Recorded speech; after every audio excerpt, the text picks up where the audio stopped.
Senator Cruz.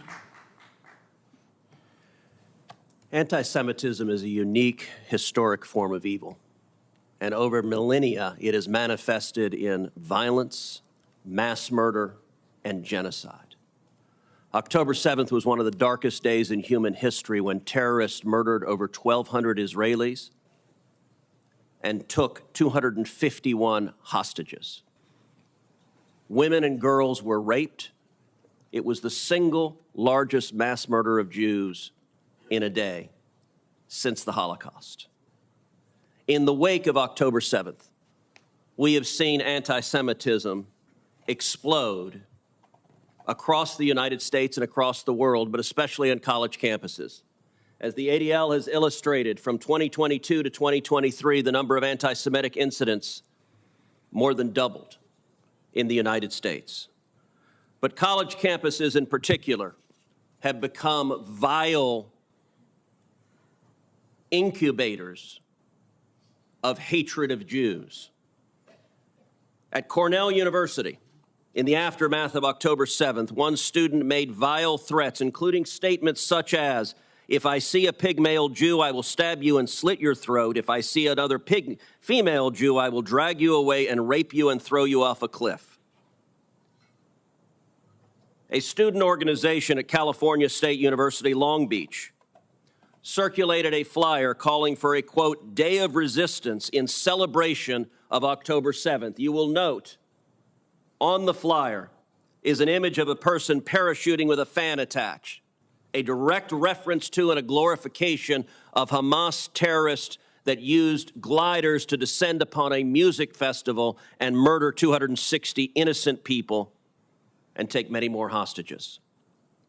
At Columbia University, the situation got so bad that the Orthodox rabbi on campus, Rabbi L.A. Buchler, had to make this public statement. Columbia University's public safety cannot guarantee Jewish students' safety in the face of extreme anti-Semitism and anarchy. It deeply pains me to say that I would strongly recommend you return home. This was directed to Jewish students as soon as possible and remain home. The rabbi had every reason to be concerned. At Columbia's campus, individuals yelled, "We love Hamas, we're all Hamas, long live Hamas."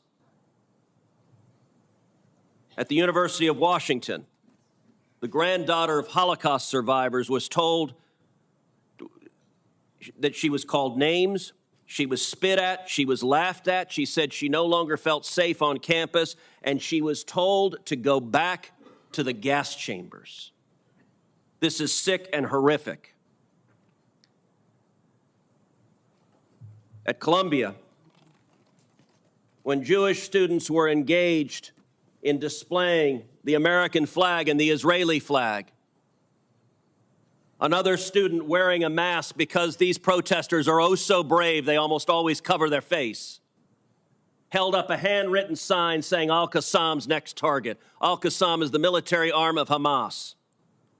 According to social media, this particular student is a wealthy student from Georgia. She's not Palestinian, but she has been taught lies and hatred, and she feels perfectly comfortable advocating the murder of her fellow students at Columbia. At MIT, students have reported they feel unsafe to go to class.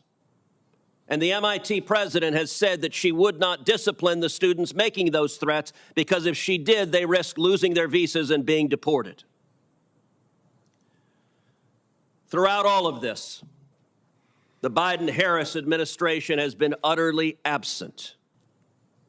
Does anyone doubt if the Klan were on college campuses terrorizing African-American students, threatening African-American students, that we would see the FBI there, that we would see prosecutors there, that we would see federal funding cut off to universities? Of course we would, and we should.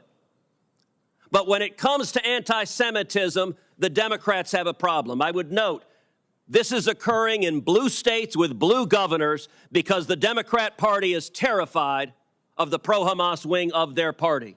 In states like Texas and Florida, we don't allow this. At the University of Texas, when violent protesters threatened Jewish students, police officers arrived and arrested them. That's what happened when you enforce the law. Every Republican member of this committee asked the chairman to hold a hearing on anti-Semitism in February.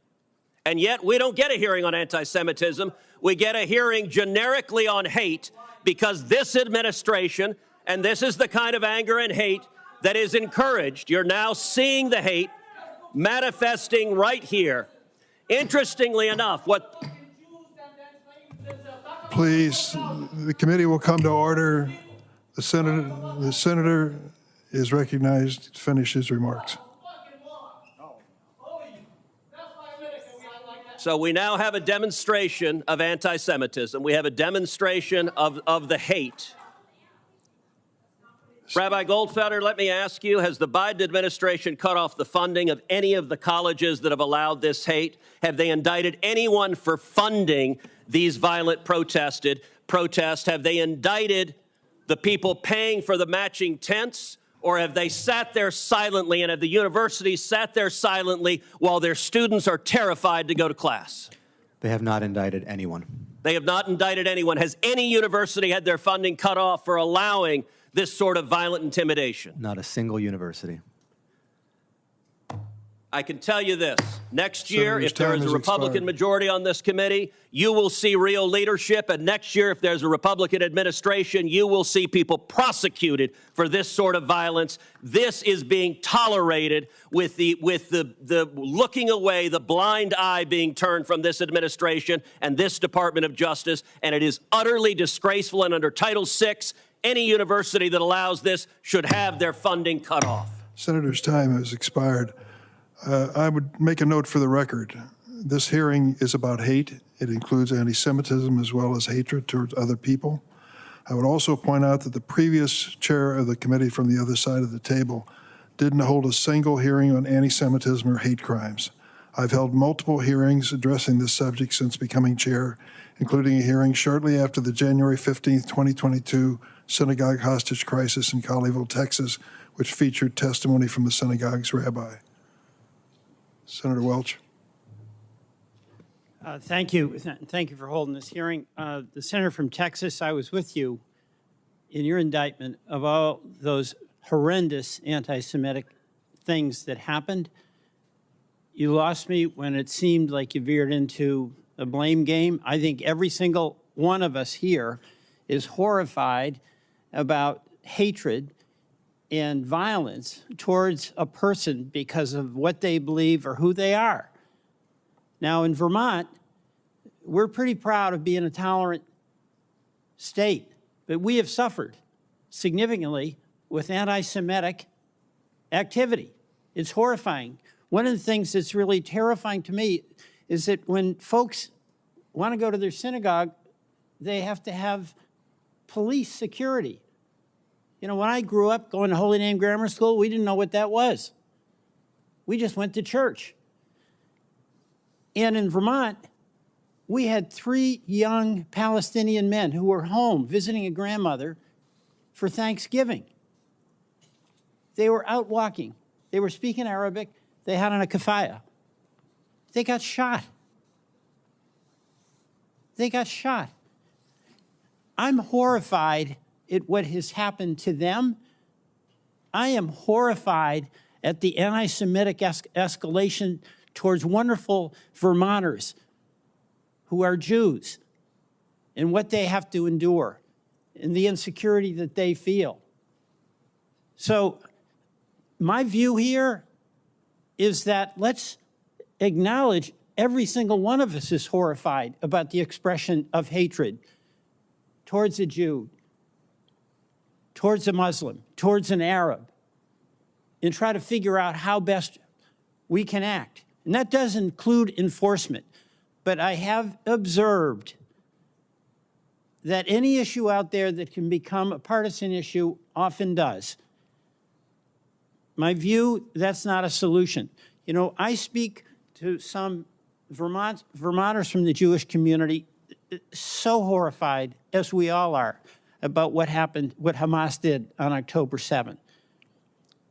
We have a teacher who had a student and was killed on October 7th, and she posted about it and suffered enormous online harassment. But when we had these 3 college boys who were just home for Thanksgiving and they got shot. I mean, all of us are absolutely horrified by that. And people who commit crimes, particularly hate crimes, they should be punished. But that should be, whether it's on campus, whether it's on the streets of Burlington, whether it's at a synagogue, we all have that obligation. Because that hatred is so corrosive to all of us and to our society. And if we, as a society, can't accept the collective responsibility that we each have for the well-being of one another, then it's not going to work. So, Mr. Chairman, I appreciate the hearing, and I want to thank the witnesses, because you're struggling with it day by day. You're trying to help us find a way forward.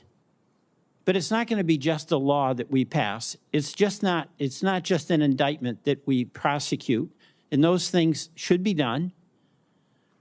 But it's going to be much more a collective responsibility that we have as citizens to one another. And let me just ask each of you, what do you think? What advice